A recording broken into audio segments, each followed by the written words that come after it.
Can I ask why you're working at this age? Because I can't afford not to. How old are you? I'm Landlords are actually losing their minds. Look at this shit now. This is the city's idea of fixing the problem. I bet you could see this shit from space. I live in my van and I'm over 60 years old. That's how it is out here sometimes in America these days. I lost my home today. I genuinely don't know what to do for my family. I spent years building plans, stocking food, building skill sets, and prepping for every kind of disaster. But sometimes life just kicks you in the teeth. Man, one of the most humbling experiences is losing your apartment, bro. In America right now, it doesn't matter if you're 25, 35, or 65. The cost of simply having a roof over your head is breaking people. Young adults who should be building their future are instead working 2 or 3 jobs just to afford a studio apartment. People in their 30s are delaying families, skipping health care, and drowning in debt just to keep up with rent increases that make no sense. And older Americans, people who already gave this country decades of work, are being pushed back into the workforce or into homelessness because their fixed incomes can't compete with today's prices. Can I ask why you're working at this age? Because I can't afford not to. How old are you? I'm 75. Yeah. I'm evicted. I have to Sorry? get out of my apartment. You're getting evicted? Yeah. Oh my gosh, how much is your rent? They said they didn't get the check, and he's charging me $1,100 or something, you know? It's a mess. Yeah. I'm just... Do you have a partner or like a husband or? No, he's deceased.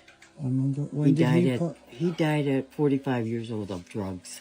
Oh gosh, you've had such a hard life. I'm here. And you're about to get evicted. Yeah. I want to give these to you. Oh, no. Yes. I started in this store. I just bought flowers for my boss. Really? Today, yeah. Wow, so those are for you. Thank you. I want to send you a lot of love, you know, the situation you're going through. I just go day by day. It's up to him if I get up, you know? But I want to put some money towards your rent. Oh, jeez. Yes. There's a few $100s for you.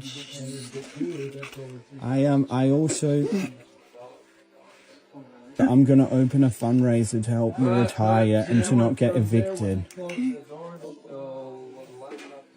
No, I never had nothing like that before. My family don't help me. They don't have nothing to do with me. My kids. A friend of mine told me my customers are my people.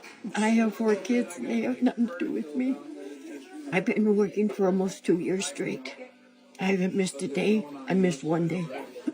I'm Sam. I promise. I'll give you a hug. Yeah. Of course. I haven't done that in a long time. Sorry? I haven't hugged nobody in a long time. Okay. I'm trying to enjoy my last days within this unit that I've been renting for so long. Really sad that I have to leave because they decided to raise my rent $700.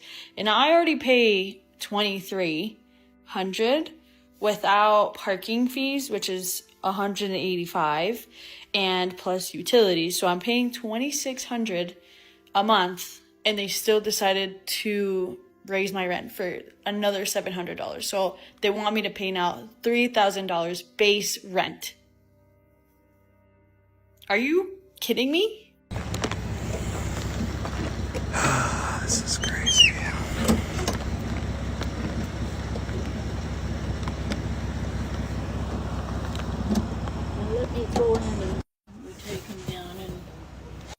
Alright, so I'm a cab driver, guys, and so I've had this pickup a few times with this old lady. Her name is Val. Super sad. I always get a call that she's going from Walmart to this area, and the first time I had picked her up, I didn't realize that she was living in a storage unit. You know, I think it's pretty crazy and messed up in this world that an old 80-year-old lady is staying in a storage unit, and she claims that she's gonna get a van someday.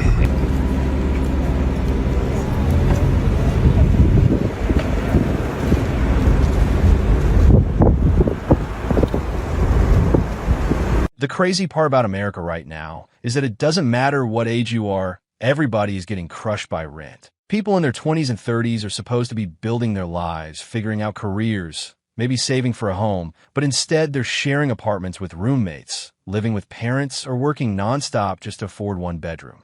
And then you look at older people, folks in their 50s, 60s, even 70s, and they're still clocking in for shifts because rent is so high that retirement is basically a fantasy. The system is pushing every generation to the edge. Nobody can save, nobody can breathe, and people are literally working full-time just to avoid homelessness. At this point, it feels like affordable living isn't a goal in America anymore.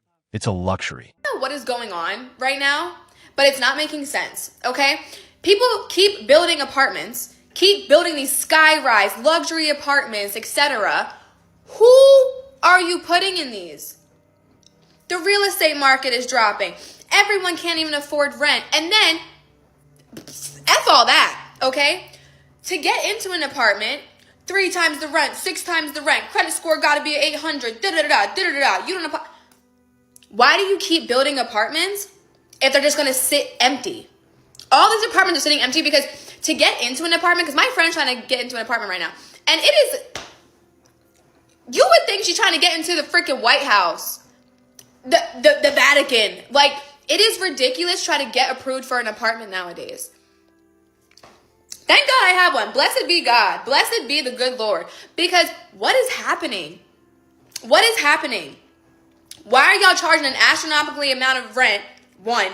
2, to even get into an apartment. First off, don't y'all need people in there? But then you're going to jump through hoops to get in there?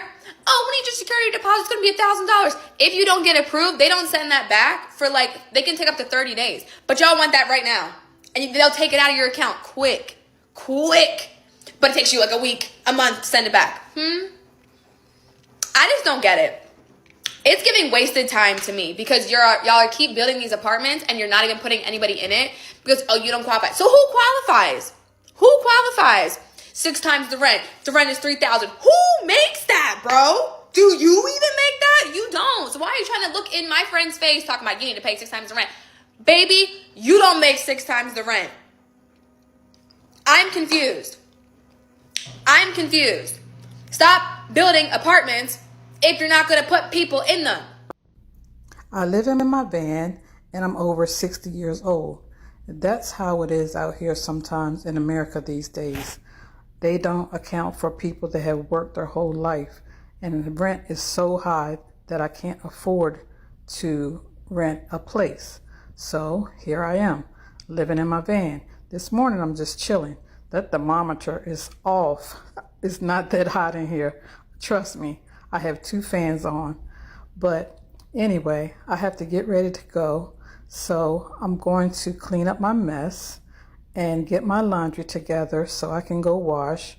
And then I will go and find somewhere else to park, find something to eat, and maybe run some errands today.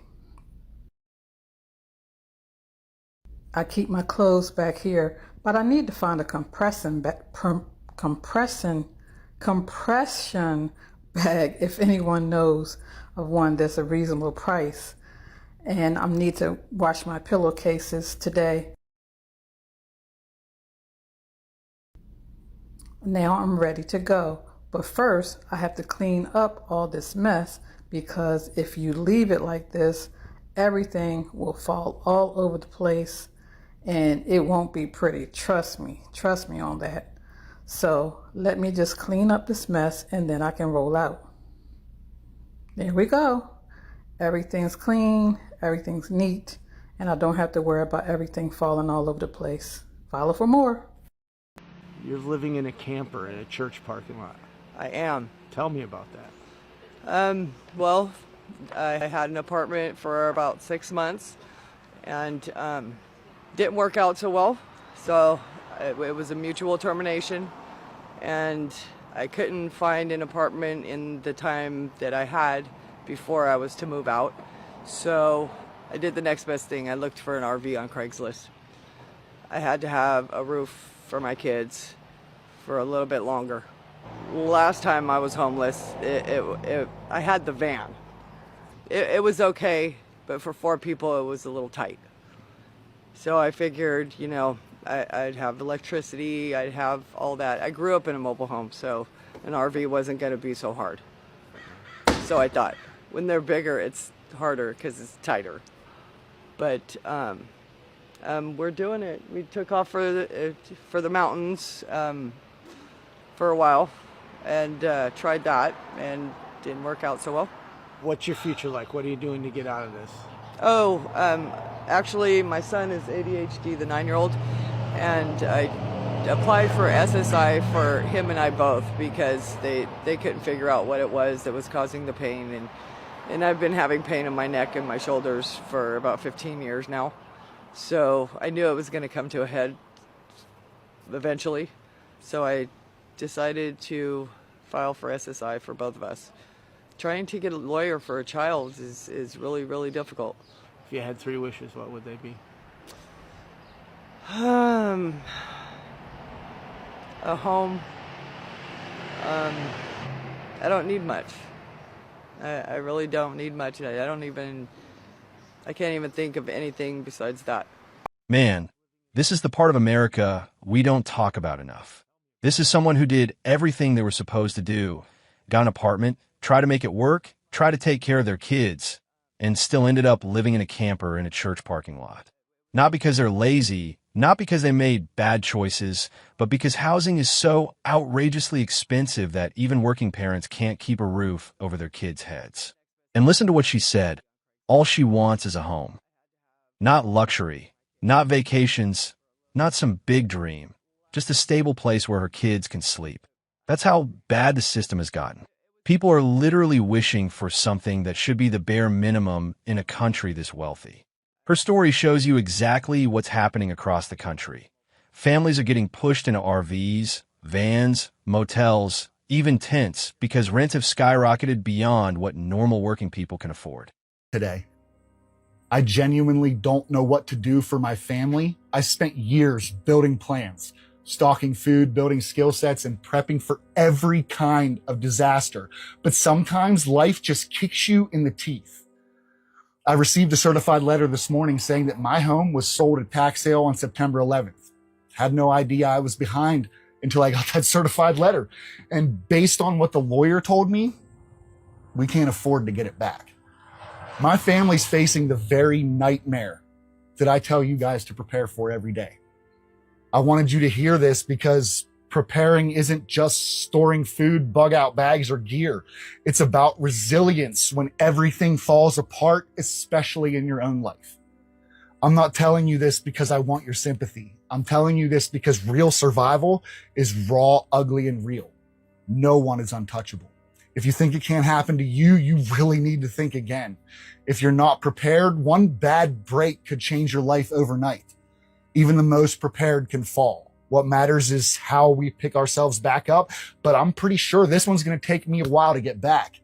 Never occurred to me when I bought this van that a year later I'd end up living in it.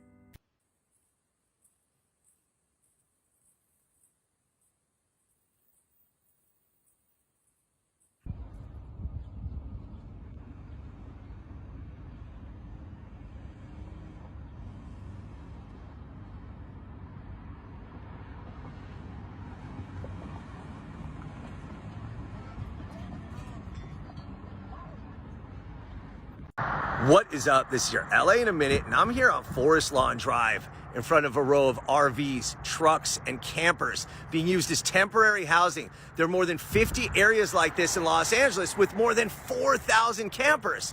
So the city is aware of these so-called vanlords that are enabling these programs to exist. So I wanted to look into how this happened and what the city's doing about it.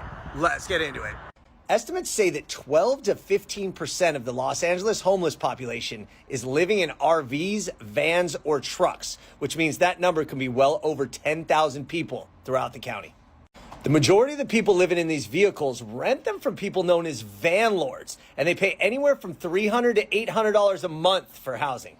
Vanlords are becoming more commonplace as housing affordability continues to be an issue in Los Angeles. And some industrious folks have taken to buying broken down RVs and driving them or towing them to hard to enforce areas and finding tenants on Craigslist, Airbnb, or through word of mouth. Even though the leases are not enforceable legally, the RVs are said to provide a significant amount of profit, which in turn is facilitating more vanlords. Accordingly, these van encampments have been cropping up all over Los Angeles, from Sylmar to Glendale to Watts. So how is this legal? In short, it's not, but it's very difficult to enforce. In Los Angeles, sleeping in vehicles is legally allowed on certain streets, even though other streets have parking restrictions. The challenge for city officials is enforcing the regulations that do exist, as towing these RVs demands large trucks and additional resources due to the escalating nature of the issue. Even though residents of these vans, trucks, and RVs say what they're doing is not a crime, residents argue that the RV dwellers are bringing a wave of crime to their neighborhoods, as well as a massive public health issue, as many RV dwellers are living in unsanitary conditions and dump sewage onto the streets. The Los Angeles City Council recently acknowledged this as an issue, and they unanimously approved a motion prohibiting the sale or rental of RVs for housing purposes. There have also been similar amendments to assist RV renters in finding stable housing and regulating RVs near sensitive areas such as schools, daycare centers, parks, and homes. But as of now, there's no timeline on when the enforcement is scheduled to start, so right now, the RVs continue to proliferate. So this congregation of about 100 vehicles is one of 50 different locations in LA that's being used as temporary housing, and a lot of it's being supported by so-called vanlords. But the city's starting to investigate and put some rules around it, so we're going to see what happens. All right, LA, it's been a minute. They say they don't want to pay a mortgage or rent. Hell, they don't even want to pay to stay at a park or a campsite. You mean the campgrounds and RV parks that are $50 a night minimum, and the RV parks have a 10 or 20-year rule and don't allow self-builds? Right, love how you bring that up. The whole point is that they want to live for free. For free? You think that van life is free? My husband has a regular job, a 9 to 5, probably more than that, quite frankly, regular job in sales. I do social media. I run social media for other people. And I am here to tell you this lifestyle, there's nothing free about it. My husband also has over $1,000 a month in child support, which he pays, no problem. But I think it's safe to say maybe someone your age might have a mortgage that is far less than that. Am I right? Put fuel in it and buy some food. That's it. That's all they want to do. They want to live for free. That is such an oversimplification of van life and travelers, and never once does he mention the new executive order that calls for homeless people to be institutionalized against their will, and yes, nomads fall into that category. Never once does he mention the housing crisis. Never once does he mention that if current people in this economy want the buying power of what people had in the 70s, minimum wage would have to be at least $66. Never once does he mention, while using my content, which thanks for the shout out, in the video he used, explain we became unhoused because of the housing crisis and inflation and rentals skyrocketing, and we had no other choice but to live in our vehicle like many people. No clue what is going on, even in your own community of wheeled wonders. You only become aware when it's too late. Once again, I started creating content about 4 years ago when we became unhoused. I was even featured on the Dr. Phil show on a segment called The Working Class Homeless. My entire social media presence from day one was discussing the housing crisis, working class homeless, how people live in their vehicles out of necessity. I never once romanticized van life. I have never once been one of the blonde Abbeys telling everyone you can go and travel on a whim. I'm not even like nomadic. Me and my husband stay in one singular location so that we can make city money without paying city rent. And our ultimate goal has always been to not only educate, but to be able to save up money to purchase land in the future. We've always been really transparent about that. You cling to the fantasy that you live the perfect life. Go check out my YouTube channel, Bamboozled Van Life. I implore you, go check it out. My last few videos have been about how the government is trying to sell off BLM land. national parks, national forest. I have done nothing but activism and advocate for protecting our public lands. I have done nothing but advocate for unhoused people in this nation. And my accounts on here have always been that way. Yes or no? I don't know why I was used as an example and why he's making these really baseless claims, but I love that his channel's called The Blind View because I think that's what he has. You get on here and you yell on YouTube and other places. When was there yelling? When was I yelling and screaming? And I also find it incredibly dismissive because if you go check out my newest YT video, is van life illegal now?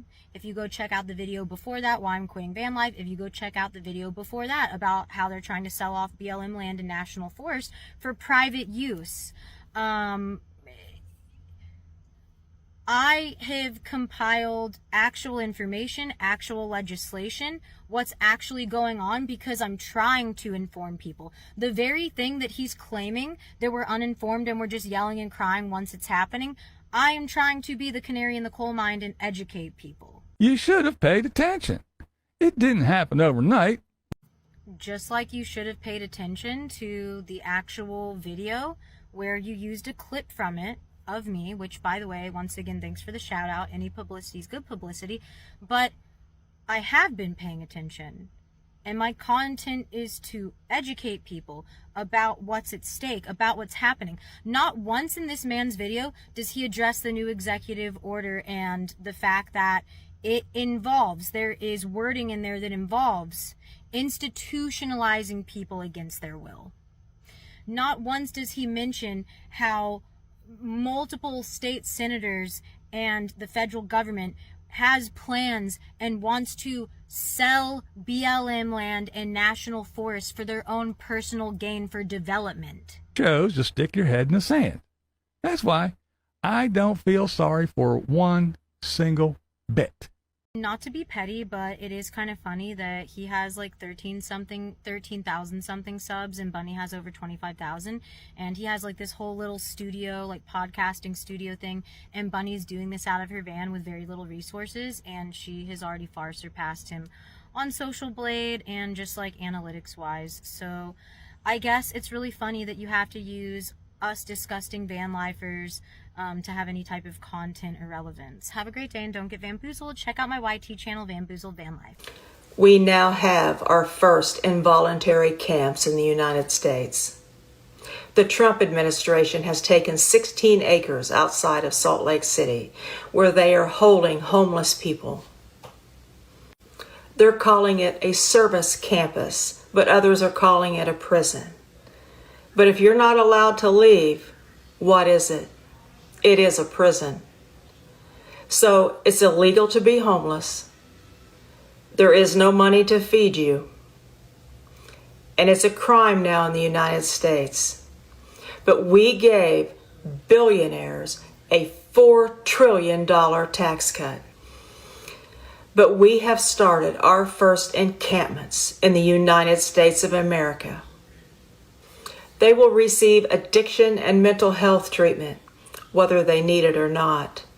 Then they may be moved to BLM management land. Is that the answer? This right here is the dystopia people kept saying would never happen in America. We now have involuntary camps, not shelters, not housing programs, actual fenced-off areas where homeless people are taken and not allowed to leave. You can call it a service campus, you can dress it up however you want, but if a person is being held somewhere against their will, that's a prison. Think about how backwards this is. It's now basically illegal to be homeless in parts of the United States. We don't have money for affordable housing. We don't have money for food programs. We don't have money to help people get back on their feet. But somehow we had trillions to hand to billionaires in tax cuts. That tells you everything about where the priorities are. And the cruelest part? They're acting like this is help. Forced addiction treatment, forced mental health treatment. And a lot of these people aren't even addicted or mentally ill. Or... So I'm in Portland, Oregon. This is the Columbia Slough. This is a raft where Keith and Monica live. They built this a couple years ago. It's actually hard to get to. They have their own boats, but they also have kayak. So this is just kind of what the homeless tend to do in Portland, is this is a very protected place to go. And we've been on this raft a few times. Sometimes they just have it over here. Actually, there's another one over here. So there's a lot of man-made homeless rafts on the Columbia River, the Willamette River, and the Slough. And this is just a very, I would say, natural result when you have a system unable or unwilling to end homelessness. The homeless are just going to adapt and create their own housing. In this case, living on the river. You guys want to see what Seattle is like at nighttime? We're at the Walgreens, baby. This is what you call the walking zombies. They don't know what the f***'s going on.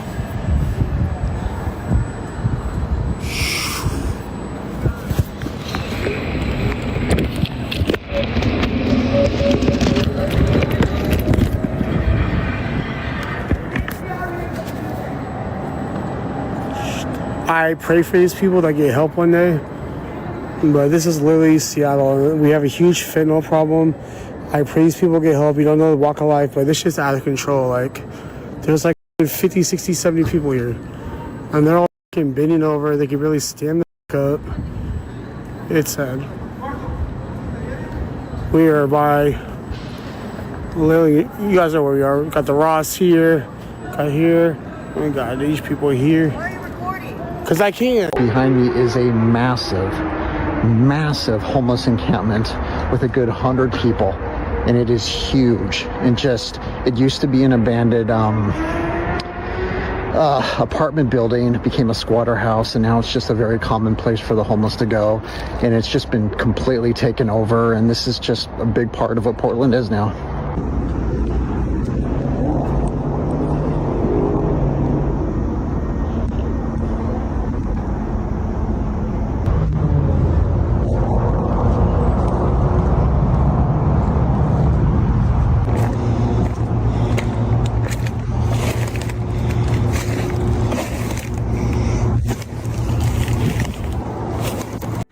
Content, but kind of nurse content. Definitely healthcare content. I just had one of the more sobering moments that I've ever had as a landlord. You guys know that I have the house in Florida that I do rent out to long-term renters, and then I bought a house here in Lexington that I am currently living in at this travel assignment, but eventually I will rent this one too. So tell me why. I just get a call from my property manager that I have a rental applicant that works for a very well-known, very large level 1 trauma in Central Florida, and has worked there for several years. They need rental assistance. This applicant that works for one of the largest level 1 traumas in the entire state of Florida requires rental assistance. And to be real clear, this is me talking shit about the hospital, not about the person. Because what the fuck do you mean someone that works in healthcare and has worked in healthcare for years can't afford rent to live in a decent commute to their job? And the fact that there are other people out there, other landlords and complexes that would automatically just write this person off because they require rental assistance. They work in healthcare. I'm disgusted, I'm angry, and I feel really sad about that. This is why Florida healthcare workers travel outside of the state to make a living. Ridiculous. Okay, bye. So at the end of the day, this is where America is right now. A place where people of every age are being pushed to the edge. Young people in their 20s and 30s working 2 jobs still can't afford rent. Older people in their 50s and 60s are being laid off and then forced back into minimum wage work just to survive. Families are sleeping in RVs, cars, church parking lots, or packed shelters because they simply can't keep up with prices that rise faster than their paychecks. This isn't a small problem. This isn't a bad luck problem. This is a system problem. Decades of wages not keeping up, rent skyrocketing, healthcare draining people dry, and corporations treating employees like disposable batteries. And instead of fixing any of that, some leaders have decided the solution is to criminalize homelessness, to build service campuses you can't leave, to push people out of sight instead of pulling them out of crisis. But here's the truth. People aren't homeless because they're lazy. They aren't struggling because they made bad choices.